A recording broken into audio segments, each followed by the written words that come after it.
নিৰ্বাচনী সভাত মন্ত্ৰী পীযুষ হাজৰিকা সন্দৰ্ভত অসন্তুষ্টি বিধায়ক ৰমাকান্ত দেউৰীৰ তিৱা স্বায়ত্তশাসিত পৰিষদৰ উপাধ্যক্ষক আক্ৰমণ কৰিবলৈ গৈ অসন্তুষ্টি প্ৰকাশ বিধায়কগৰাকীৰ উন্নয়নমূলক আঁচনিৰ কামৰ ফলকত মন্ত্ৰী পীযুষ হাজৰিকাৰ নাম উল্লেখ থকাত অসন্তুষ্ট ৰমাকান্ত দেউৰী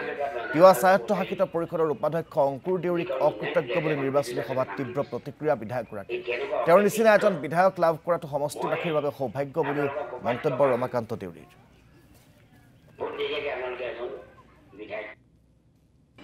পীযুষ হাজৰিকা এইটো সমষ্টি জানো MLA হয় না নহয় MLA নহয় পীযুষ হাজৰিকা নাম আৰু পোষ্টাই যিখন ইণ্ডিয়ান প্লেট এখন পীযুষ হাজৰিকাৰ নাম দি দিছে এই কেনেকুৱা অকৃতজ্ঞ মই আপোনালোকক সৌভাগ্যৱান ভোট নিদিয়াকৈ আপোনালোকে এজন বিধায়ক পাইছে 2.5 বছৰ কাল বিধায়ক পাইছে 1.5 বছৰ হৈছে আৰু 1 বছৰ আছে ভোট নিদিয়াকৈ মই আপোনালোকৰ নামঘৰ চেক দিছোঁ ভোট নিদিয়াকৈ ৰংগা মঞ্চ দিছোঁ ভোট নিদিয়াকৈ ৰাস্তা দিছোঁ ভোট নিদিয়াকৈ অৰুণোদয় দিছোঁ ভোট নিদিয়াকৈ PMI ঘৰ দিছোঁ আৰু কি লাগে